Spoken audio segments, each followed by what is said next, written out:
Of March the 7th, 2024. Need to do the pledges to the flag.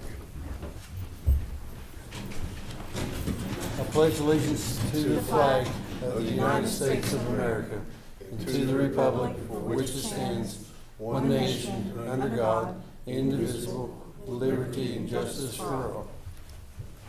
Honor the Texas flag. Zoning meeting of March the 7th, 2024. One state. Need to do the pledges to the flag. I pledge allegiance to the flag of the United States of America. Okay, consent items, we have a motion for one nation, under God. All those in favor? Aye. Motion carries.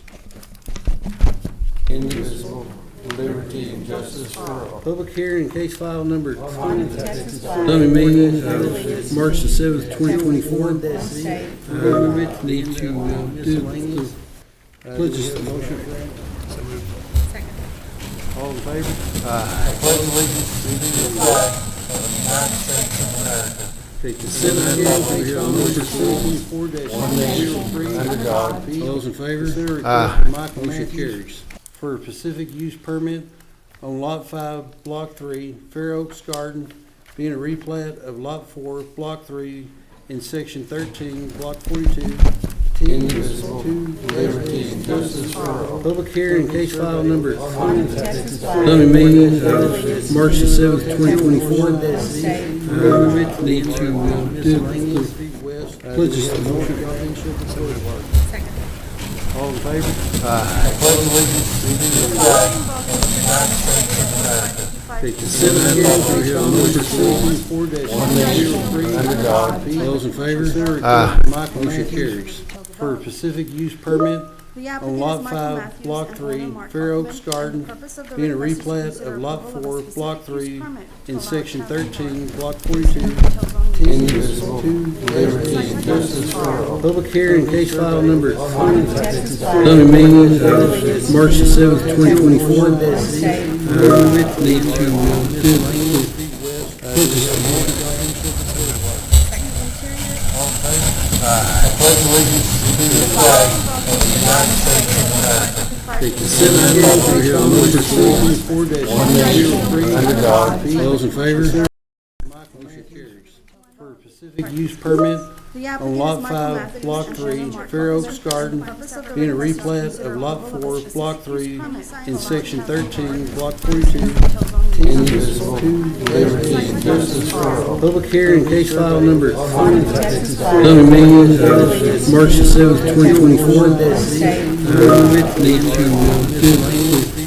pledges to the motion. Pledge allegiance to the flag of the United States of America. Okay, consent items, we have a motion for one nation, under God. All those in favor? Motion carries. For a Pacific use permit on Lot 5, Block 3, Fair Oaks Garden, being a replat of Lot 4, Block 3, in Section 13, Block 42, Indivisible, liberty and justice for all. public hearing, case file number zoning meeting of March the 7th, 2024. One state. Need to do the pledges to the motion. Pledge allegiance to the flag of the United States of America. Okay, consent items, we have a motion for one nation, under God. All those in favor? Generally located on the north side of East Pacific use permit on Lot 5, Block 3, Fair Oaks Garden, being a replat of Lot 4, Block 3, in Section 13, Block 22.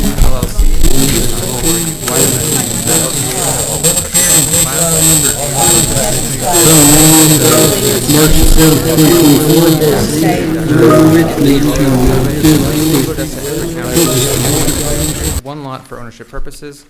Staff has received comments back from respective city departments and has received no objections, and therefore we recommend approval of the preliminary plat of Crossroads East, fourth filing subject to condition A.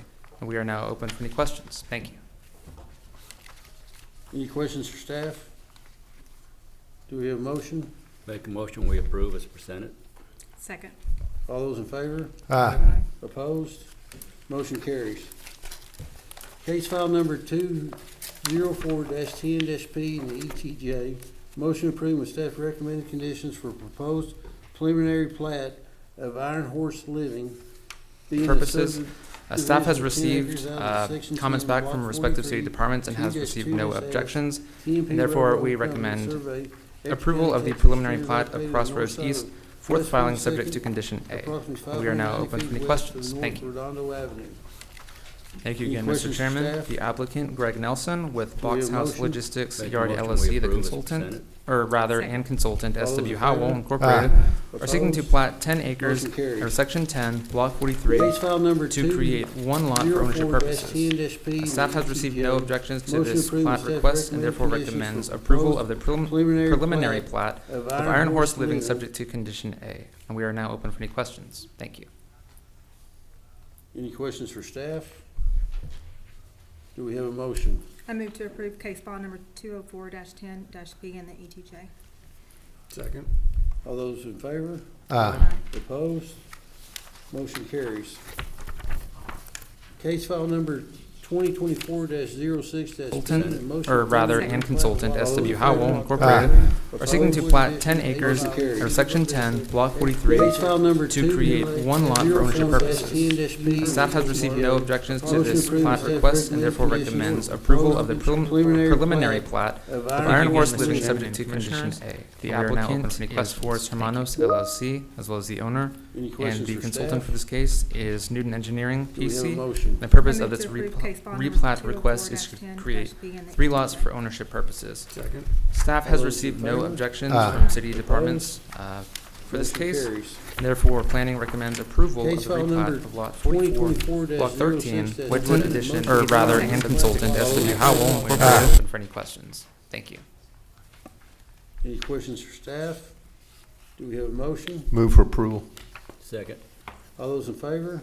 Aye. Opposed? Motion carries.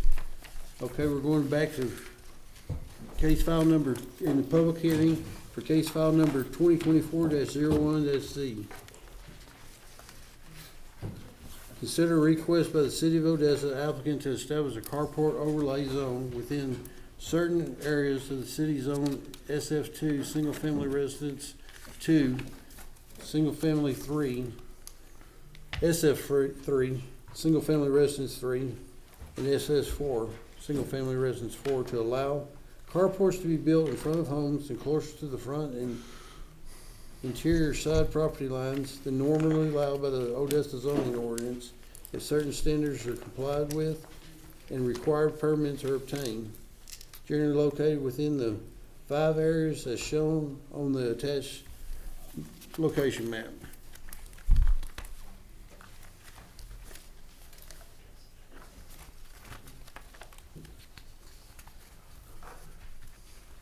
All right, good afternoon, Mr. Chair and Planning Commissioners. Jeff Fisher, Policy Manager. So a lot of the public here today, I'm assuming, are here for this item. We had looked at this back in November. We held a town hall meeting on this proposed carport overlay dome. We did extensive research, and so presentation today is just going to get an overview and kind of a culmination of all of that and the input that we received from the citizens of Odessa. And then it's up to you what you would like to do going forward. So staff's going to go over this with you and show you what we've put together so far. If we can get the clicker working here.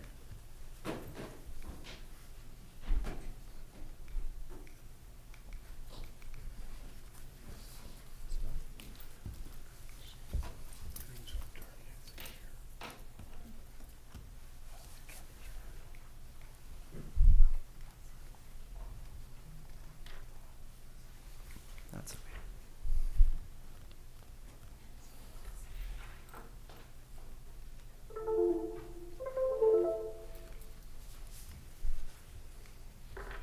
If not, I can just use that, right? We'll be with you momentarily. Maybe it's the battery.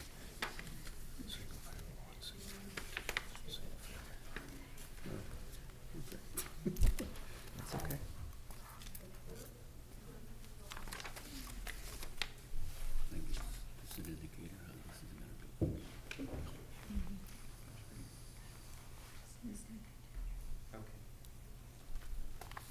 Okay, we may have just disconnected for a moment, so we'll start. So the question a lot of people want to know is why a carport overlay zone? And right now, a lot of the neighborhoods in Odessa have a 25-foot front yard setback or a 20-foot front yard setback. They don't have any room to put a carport, and so some of these older homes, they were built right up to the setback line. So what's been happening is a lot of the citizens, our property owners, are going to the Zoning Board of Adjustment to apply for a variance. Sometimes they get it, sometimes they don't. This would allow them to put it in the front yard and a little bit closer on the side yard with certain conditions, which I'm going to go over now. So staff did the research. We found that there was really 5 areas in Odessa that needed this. The newer homes east of JBS Parkway and mostly Grandview, they're bigger lots, they're newer, they've got lots of space, they're usually built with a garage already. And so it's really the older homes that were built, the smaller one-story that don't really have this right. So we looked at the ordinance, we found those 5 areas. Most of those lots were platted before 1970, so we're talking the older neighborhoods here. So these are the current setbacks, as you can see. So staff's recommending primarily those areas were zoned SF2 and SF3. So we're just looking at those for single family. Other zoning districts, the lots are much larger than that, and so they don't apply. So SF2, SF3. We included the SF4 in there. The SF4 was brought in 2019, and the SF4 allows the smallest lot size for single family in Odessa at 5,000 square feet. So if a developer came in and was to go to SF4, which could be the trend, it seems to be across in other parts of the United States, this would allow them to also benefit from it. The biggest reason for this is the vehicles are susceptible to hail, sun, rain damage right now. Having the roof on the top is just going to protect them. That's the bottom line. So we're going to go to the next slide. So we talked about the research done by staff. So this was the carport study area. So all of the green area was either zoned single family, 2 or 3. So you can see, like, it's pretty clear those areas are the ones that were in need of this. And then the little dots were the ones that got variances. So almost all of the variances, 17 out of 21 variances in the last 5 years, were all in this area. So it's clear that most of the people that are trying to get carport variances were only in these zones primarily. This is just a close-up of it. And then this is the new proposed overlay zone. So there are some advantages to this, and we're sorry about the formatting, not sure why that's doing that, but I'll just go over it really quickly. So the first is you can build a carport now in your front or your side yard. You're saving $200 on the application fee because you don't have to go to the zoning board anymore. You save 30 days of time because from the time you apply for a ZBA variance, you're waiting about a month. Now you can just go and pull a permit. Flexibility in design, we're going to go over that in a minute. Your current zoning, your current private property rights are the same. You don't lose anything. This is just to allow you to get more in terms of the carport setbacks. And again, if for some reason someone comes in, they still don't want to comply with this, they still have a right to go to the zoning board. They don't lose that right. Okay, so we did a survey. We got 218 responses. 207 were in the overlay zone, 11 were outside. These are not official public comments, so just FYI, this was something extra that we did just to try to pool the residents in the area and get a little more detailed information that your standard for or against letter would provide. We found that 90% of the people that responded, we did a survey in English and in Spanish, so roughly the same, 90% were in favor of the overlay district. Now it changed when we got to the standards. So 50% of the people were good with the color, and then it started to go down 40% for material, and then about 1 out of 3, 35% when it got down to the slope. So we asked those 3 questions. Does the color have to match the house? Does the material have to match the house? And does the slope have to match the house? But so these are some of the things. The official letters counted into the record. 73 were in favor, check that box. 32 were against, and 5 were no position. There was about 22,000 properties in there, but again, not all of them were zoned SF3 or SF2. Some of them might have been, a retail store or something on the street corner that just happened to be in the overlay zone. We had a town hall meeting. A lot of questions were asked. Will there be visibility? Will it only apply to certain areas? I'm not going to get into that right now because we're going to cover that in the rest of the presentation. So let's get into the standards. So number one, this is staff's recommendations based on the research, if you all and if council is in favor of this. So we were just asked to do the research. So if we were to recommend approval, these would be the standards that we feel would be most appropriate, given all the citizen feedback and given the technical research that we did. So they should be allowed in SF2, SF3, and SF4 zoning districts. Any of the existing carports that are in those areas, as long as they were built either before the first zoning ordinance in 1950 or after, but they complied with the zoning in place at the time, that would constitute legal nonconforming, so we're not taking away those carports either. They're allowed to continue. Not allowed within any setbacks facing an arterial or a collector road. If you had a property on a corner, the front was a local road and the side was an arterial, they could still put the carport on the local street side. We just don't want to have them driving out 5 feet from Dixie Road, so that's why. And then not allowed on a corner in that 20 by 20 foot triangle. Again, that's for safety. Somebody's turning the corner and a child walks across the street. If they want to push it in further, they can do that.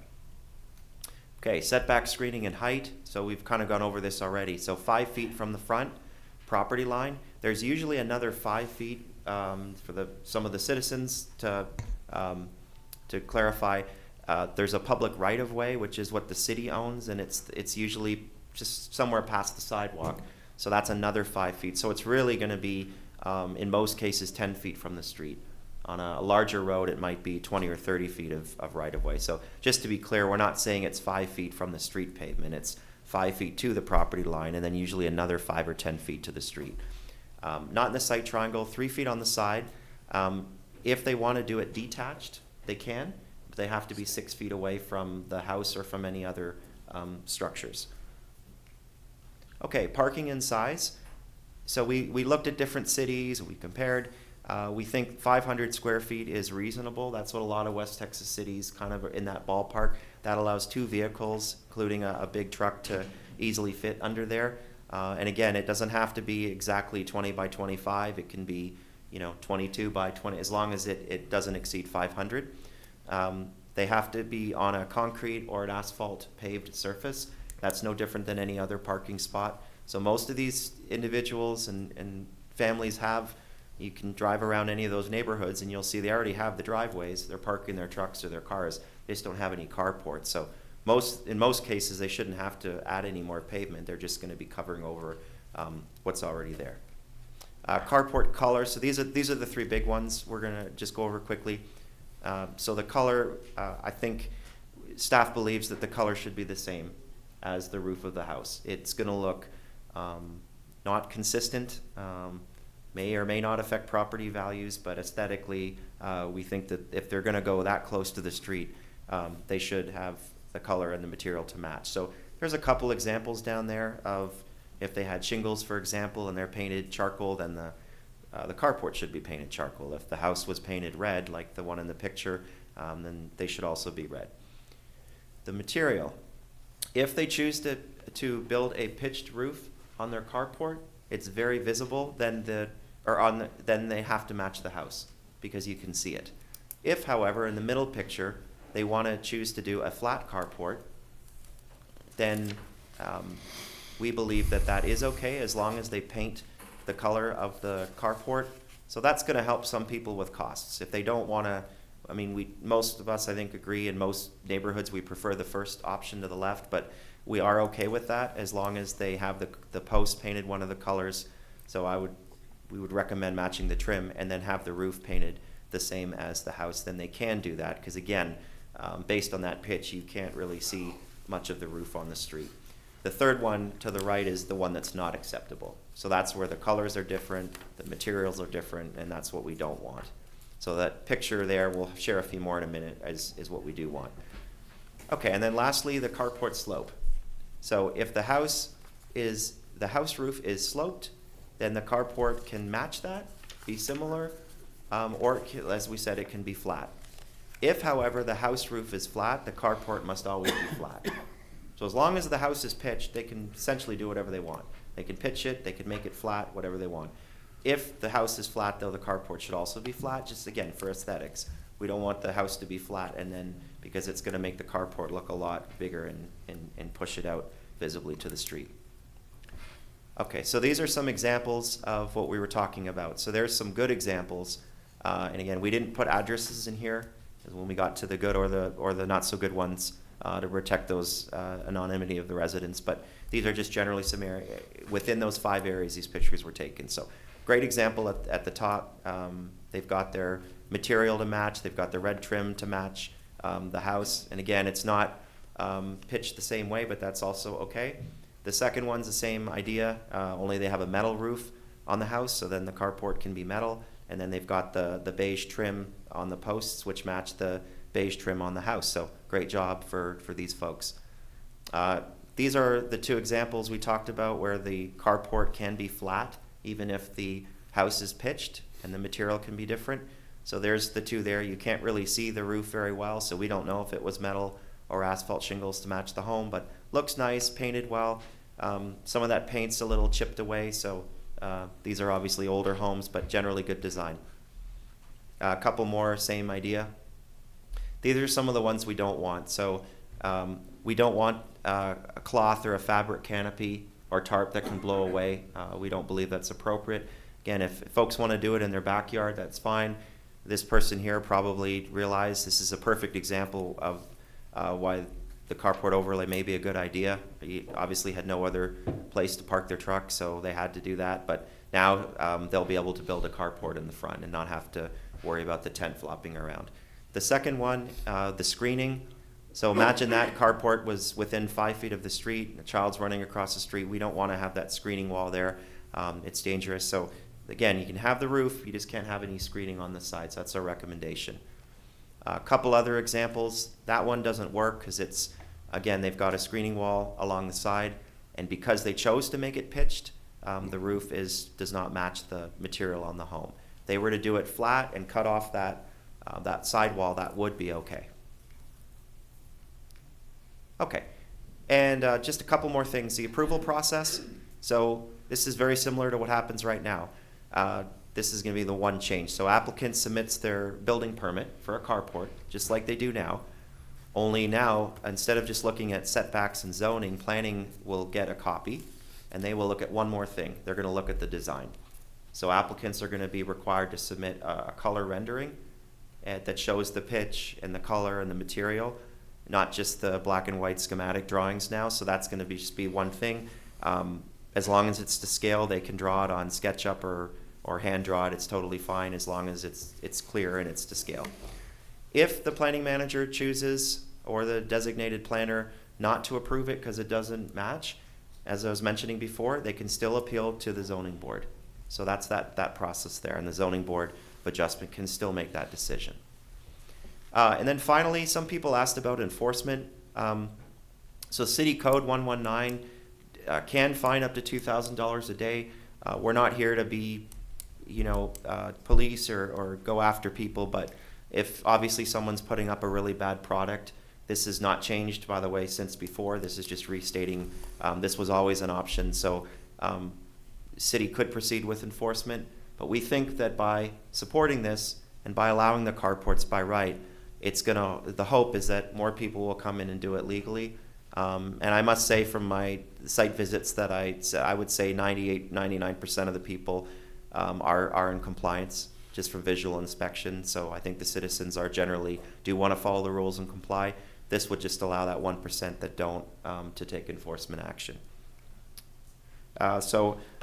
Finally, we did make some minor changes, and maybe we can open it up to the public and then come back to it, just to reflect the PowerPoint that wasn't in your agenda packet, just to clarify the thing about the flat roof. That was our intention all along, but we wanted to make some minor tweaks. So if we can open it up for public comment now, or we can talk about that first. It's totally up to you, but we will, if you decide to go with the minor, again, just the mostly spelling or a few minor non-substantive changes, then we'll have to read that into the record.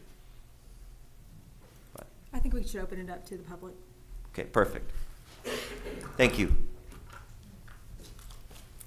Okay, this is a public hearing. If you have any comments, please come forward and state your name and make your comments.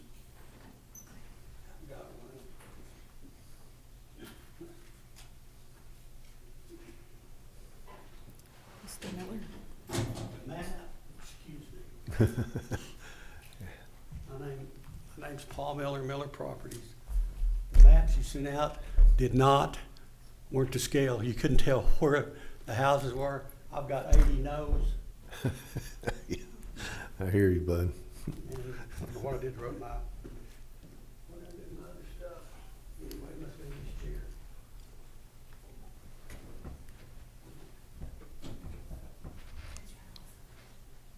It's under the hedge. Where at? Podium there. Oh, okay. I've got a list of my properties. I've got 100 properties here. And you could make heads or tails of the map you sent out. And my biggest question is, all these little cheap metal carports that everybody's putting up, are y'all gonna make them take them down if they put them up after this ordinance passes? Because they're not going to match the construction of the house. You can put them up for $1,500, $1,800. And like I say, these maps were so vague, you couldn't tell where any property was. I did make a list of my properties. And like I say, you know, what has happened in the past, these people have bought houses with garages and they've closed them in for square footage, okay? They had the opportunity to have parking. Some of them, you know, have purchased houses with the garage closed in, knowing they were closed in. And I think if you get 5 feet from the property line, backing out, you're gonna block the sight of people trying to back out of their regular driveway that didn't have a carport in front, okay? I've already mentioned the cheap metal carport deal. You're only going with them in older areas. Why? I mean, I live in a new area right now, on Kauai. I can't do it on Kauai. Why? And it's been a policy for years that you couldn't build that close to the road like that, okay? I don't think it's, like I say, I think it's gonna create problems as far as people getting in and out of their driveways. I know Gary, Wayne, Connie, and if Jimmy was here, none of you would want one right next to your house, to where you're driving out of your back and blocking your view. And like I say, there's none of them in the newer areas that's gonna be able to do it, and you've already indicated to be on concrete driveways. But anyway, like I say, so you could make heads or tails of this. I hear you. Here's a list of my properties, and I'm not trying to be a rear end, but I've had to live by the rules all my life, and I feel sorry for the people that have their garages closed in for square footage, but they made that choice. And if they bought the house with a closed-in garage, they made that choice.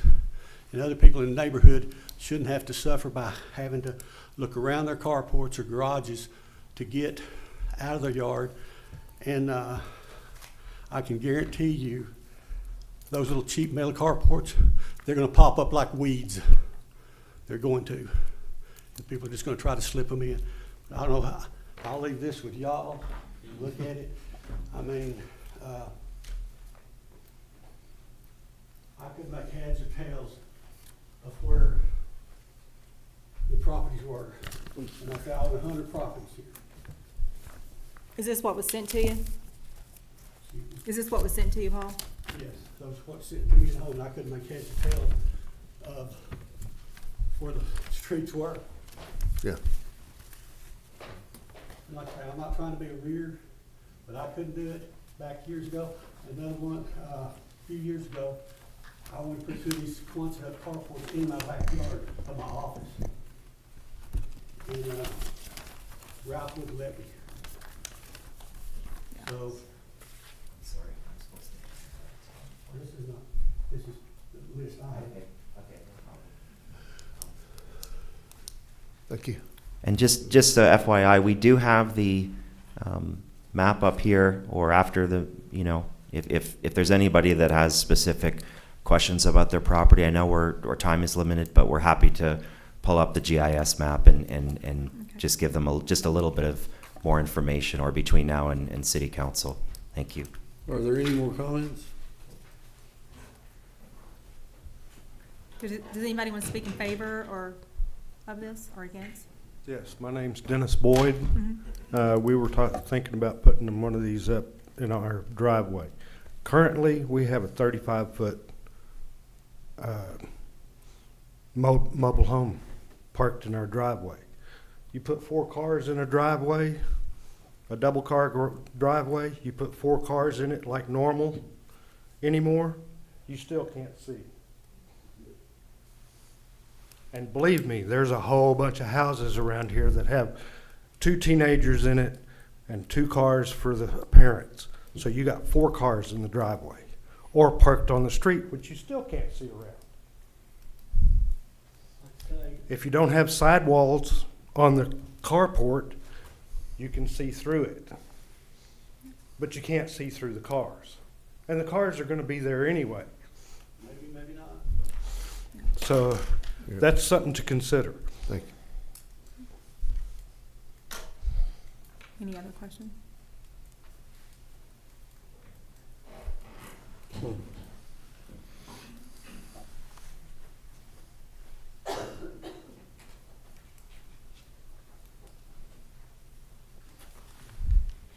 Henry Enriquez. So my concern is the carports, for whatever use they are at the time when they were constructed, or like years down the road, or new ownership of the home. If they were to use the carport for storage of just miscellaneous items, how would that be dealt with at that point?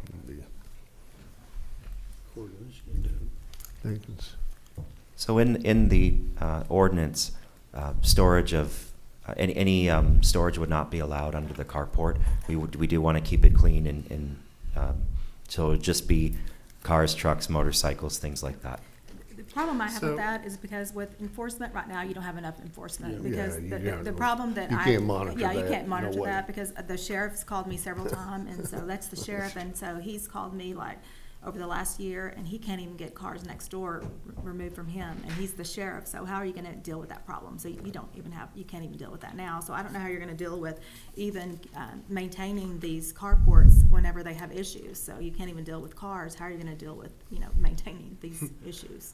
With, Yeah. with maintaining, making sure that they're putting the proper, if they have brick, how are you gonna make sure that you have enough people to deal with that? I just don't see how you're gonna. It won't happen. It's not gonna, if you can't deal with cars, how are you gonna make sure that these carports are maintained? Yeah. I So- just can't, what's that gonna look like? So It's a great ideal, but I just don't think we have the, the people manpower. or the manpower, and can you, Who's pushing this change? Where did this, it's been like this for 60 to 80 years like it is. Who's pushing this? So what I can say, and I'll let others speak if staff here, if I missed anything, but council had directed us to research and take a look at different standards. I think there may have been some citizens that had contacted some of the council or one of the council members. I think that's the best I can remember of it. So in the beginning, we were really just looking at the different standards, and if it was to go forward, what would the standards be? And so I just want to point out, enforcement's one issue for sure. What are the setbacks? All of this is really up to y'all. So if you decide to approve this, not approve this, it will still go on to city council next month for a final vote regardless. So this was really just us trying to get you as much information. But yeah, council had directed us to look and study it. so it'll still go to council if we don't approve it? Of course. Yes, Okay, so- correct. Okay, so we're gonna have to go in there and talk to them. And another thing that we'd have problems with is the surveys. A lot of times in real estate, the surveys, a lot of times they'll just use the same survey that they have, and so it saves, a lot of money, for a new homeowner if they'll use the same survey. This will be another issue, so the surveys, they will not be able to use the survey, so that's gonna be another problem too, for a homeowner. They won't be able to use, you know, the current survey anytime they make a change and they build, you know, another carport. But it's gonna be a big problem too. So if this does go, to the city council, I'm gonna go speak to the council and let them know all the issues that we're gonna have. So that's gonna be another problem. So for council, I don't think they really thought that through. What do the private mortgage insurers say about this? Have y'all checked with them on how they're Yeah, gonna it's gonna be a deal with big this? problem for insurance too, so, you know, whenever you get your homeowner's insurance too, they're gonna have a big problem with that too, with the 5-foot setback too, so you're gonna have a problem with insurance too, that's gonna also be a problem. The insurance is gonna also, I'm not sure that that's gonna be insurable too, so have you checked with the insurance? We haven't, we can look into that. Yeah, I'm not sure that it's gonna be insurable as well, so if you haven't checked on that too, so you need to check with that. I'm not sure that their property's gonna be insurable. I'm more Check concerned that. private mortgage insurance on the That's what I'm- resale. that's what So I'm talking actually, to. I don't with the think it's gonna be insurance insurable. aspect, as long as this overlay gets passed, and we do have new sets of conditions where they're meeting those standards, they are within the setbacks and within the rules and regulations. You So have checked it with the insurance shouldn't- company? Okay. Yeah, so it should not be an issue with that, as Okay. long as they're following with the ordinance compliance. Okay. Well, I had a letter There from seemed to be a Jimmy, problem with that. I had a letter from Mike Withrow, and he's got from an abstract company, and he's got some questions about what this will do from a title insurer, and then also the private mortgage insurance companies there, because we aren't doing new building setbacks for the entire development out there. We're just making exceptions here on what's already been building restrictions, correct? So this would be an overlay district, so it is something that we will be adopting into the ordinance if it gets passed. So it does become part of our ordinance, and that's why it will meet all of the requirements, because they're not doing something illegal. They're doing something that at that point will be legal. Well, the homeowner's insurance said that they're gonna have an issue with it, so. I did consult with some, and You those checked were with State some. Farm and you checked with, I don't remember what company she was from, but I did, and we also checked we tried getting information about how it would affect property taxes and all that kind of stuff. we But talked to a couple of appraisers, they said that it's gonna, you told them it's gonna increase their property value, they said it's not, that it's gonna probably hinder their property value. it will increase their property value. When they sell it, it will not.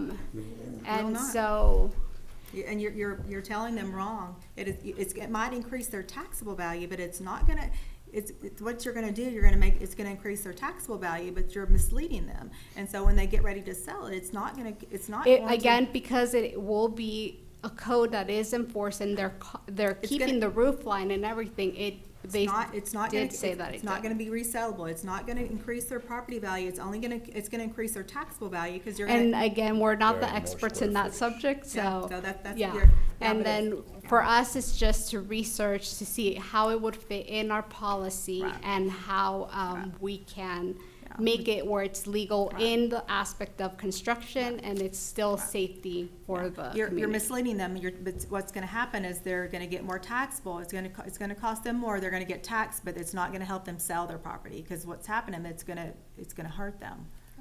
So, How is it gonna hurt? what do you mean? It's gonna hurt you. You're gonna pay more property taxes, but if you get ready to sell it, you're gonna pay more property taxes on that, because they're. Okay, well, if you like paying more taxes, then that's fine for you. But most people don't like. Yeah, that's what they want, the resale. What do you say? Go ahead, how's it gonna hurt the resale? Is the question.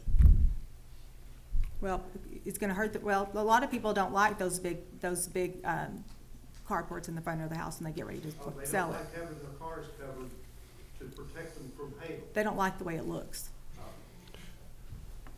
Yes, sir, confirm. Well, you're not in real estate, sir. You're not in real estate, are you? No, I'm not. But I am. My concern is you're 3 foot closer to your neighbor's house. If your carport catches on fire, they're gonna catch their house on fire? Think about Probably that. so. The fire code is something else. Have we checked with fire code on that? Well, You have? Okay. 6 foot. Yeah, it is a 6 foot. so still, it's gonna put it that much closer to your neighbor's house if you have a fire. And I know you can, because I've got rent property that cars have caught on fire under the carports.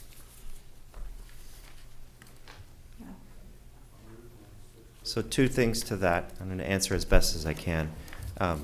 Number one, keep in mind, these are just recommendations. So if you all think that the material standards should be stricter or the setbacks shouldn't be reduced, so if you don't want the 3 feet on the side, you can make that recommendation. My understanding is, I'm not in the building or fire department, but from speaking to other staff in those departments, as long as there's no screening walls along the side, and they were at 3 feet, and then their neighbor put a carport that was also at 3 feet, there's still that distance of 6 feet. The fire rating issue only is triggered if somebody is closer than that distance. That's why we set it at 3. So if it was only 2 feet away, or if they were to put a wall up, that's when it could catch fire. So my understanding is, and again, other staff can correct me if I'm wrong, as long as that doesn't happen, that it is okay. So now it just becomes a space or an aesthetics issue. What about the other system wasn't working well for y'all? There hasn't been that kind of a thrust here for carports for everybody out there in these neighborhoods. If that was the case, then it might make some sense. But you said what, 17 people in 5 years? Isn't that what you said? 21 in 5 years? Well, and those 21 applied for carport variances. That doesn't mean there was other people that didn't want it. But let me just say this. So when we did other research, and I've worked in other West Texas cities before, they have carport overlay zones like this. They went to a public meeting once upon a time, and they went to their council and had something very similar. The setbacks and the standards that we're recommending are very similar to San Angelo, for example, Abilene. There's smaller places like Fort Stockton as well. So not every city has one. This was something that. Does Midland have one?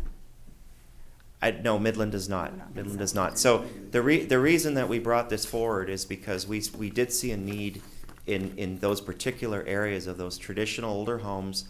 They're built right to the footprint. They have absolutely no option to cover their cars.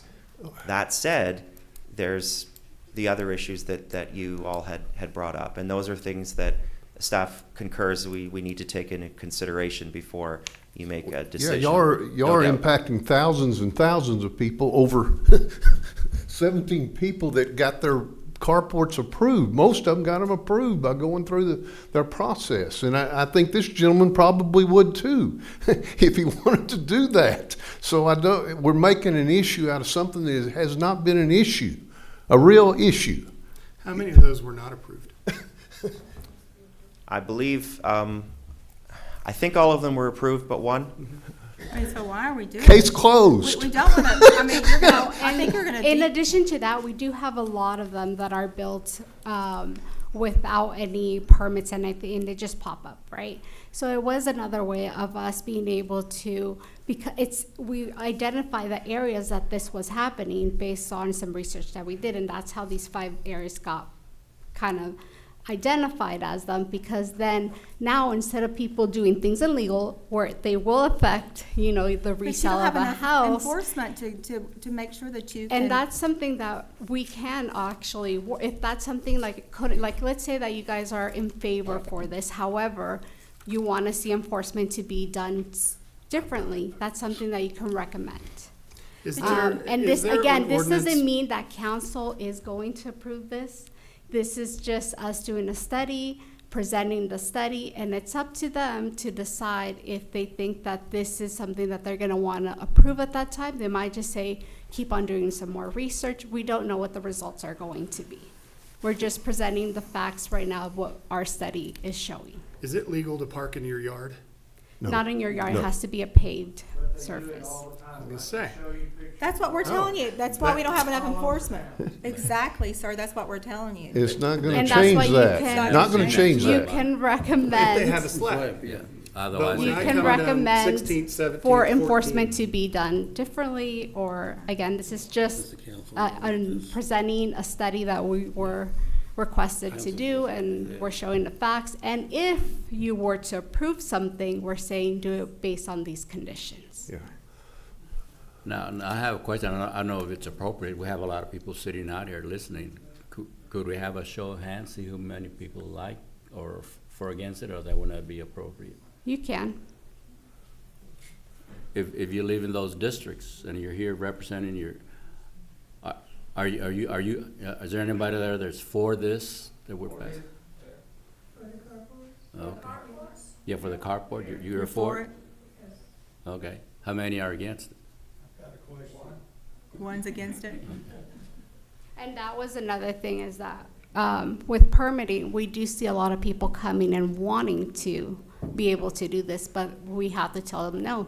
The only way is coming and applying for variance, ZBA.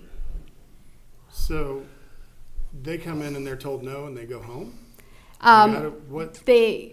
Right now, yes, we Why tell them we wouldn't they come can't. We encourage them to come to ZBA. But why don't That's something that you would have to ask them. they? So out of you guys that are for the carport thing, how many of you want to build a carport? And you just haven't come to the zoning board of adjustment? My husband came to the boarding zone for 4 times in 2 years and never got approved, and it met specs. What'd she say? Never got approved, and now he's deceased. Maybe it was prior to you guys. I don't remember ever seeing him come. I was gonna say, in the years I've been on, we've never voted one down, so. He never got a response back, and he never approved. Same house. Another question I've got, how's it gonna hurt or affect the price value of the house next door when they go to sell it? There's something sitting out in front of the house next door, or something sitting on both sides of the house, just next door. It's gonna affect the tax value of the person that doesn't want it. I mean, like I say, I own real estate all over town, so my one vote's 100 votes against it. Yeah. It does. Anybody else like to make a comment?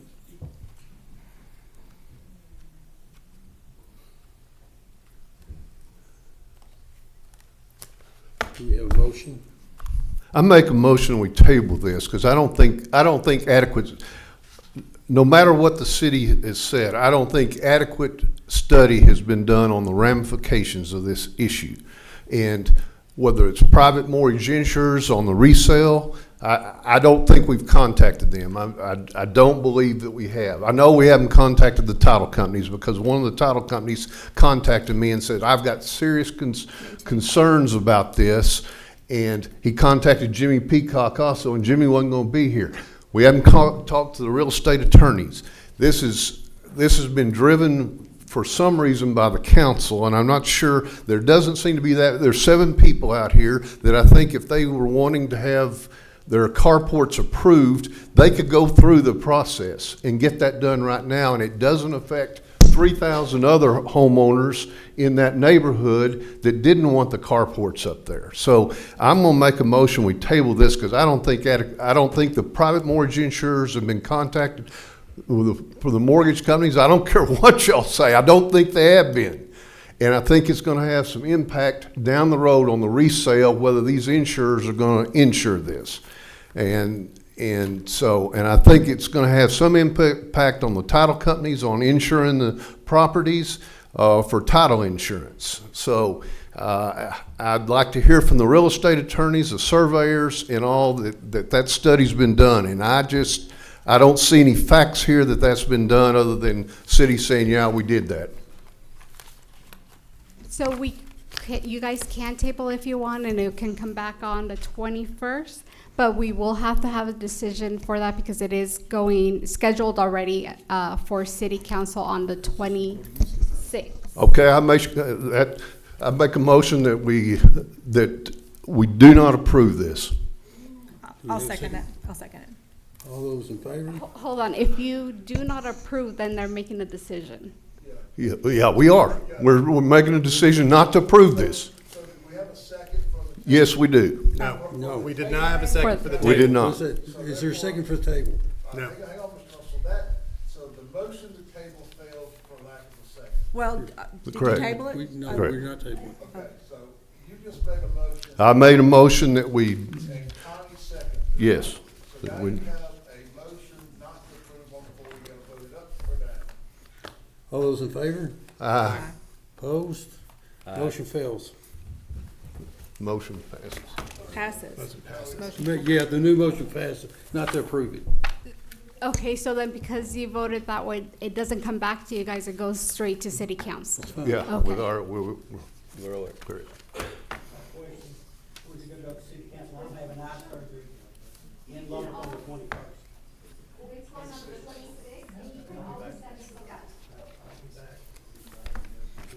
So it will be brought to city council on the 26th. That was it, wasn't it? I think so. Okay, so we're, have a move motion. to adjourn? Yes. We have, I move to adjourn. all in favor? Okay, we're adjourned. I second. Thank you. All those in favor?